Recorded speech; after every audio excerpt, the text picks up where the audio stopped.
go live to Washington now. Mark Bloomfield is President and CEO of the American Council for Capital Formation. Mark, very good to talk to you. The line we're getting from most analysts is that obviously it's tough for thousands of people having to take unpaid leave, but in the big picture there isn't so much doom and gloom, they say, as long as this doesn't go on for too long. How does it look to you?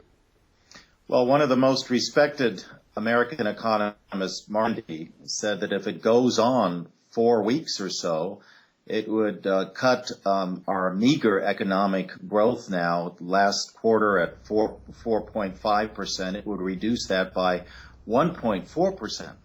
So the impact on the economy, depending how long it goes on, could be significant. But that pales, as Mark Mardell pointed out, to the impact of not raising our ability to borrow, the debt ceiling. Yes, I'll just pick up on that point. As one of his guests said to him, if we get to October 17th and we don't have a debt ceiling agreed, that is economic Armageddon. There is no policy response to that. So then what?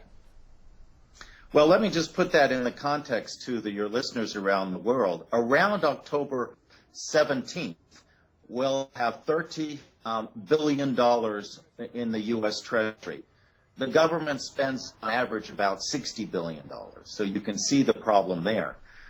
One of the major problems is that we will not be able to pay our creditors, the Chinese. And then what happens? Well, then what happens is we have a crisis in our financial markets. But it's not only the U.S. financial markets, because as we know from the 2008 situation, we're all interconnected. So who knows what will happen? The worst scenario, of course, would be financial markets tumbling, the economy being affected, because this all fits into a broader picture, and that is meager economic growth around the world and a lack of confidence, not only by creditors, but every economic player, whether it be the consumer, the business, or what have you.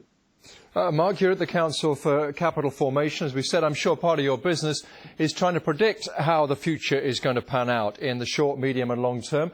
How do you think this is going to go now?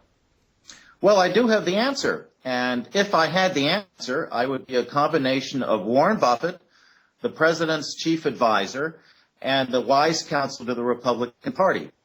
I think we really do not know.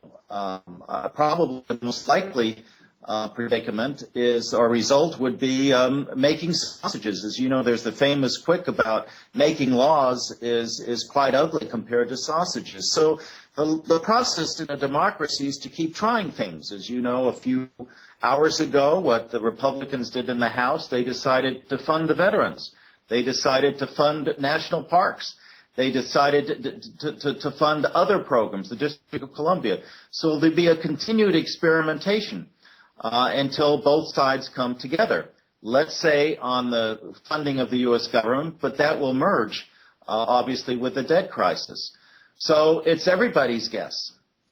Mark Bloomfield, but there's a word of wisdom from the BBC, and that is a great supporter of the BBC, the late Winston Churchill, who said Americans try everything, and sooner or later they get it right. So I can't say how they'll get it right, but we are naive but up.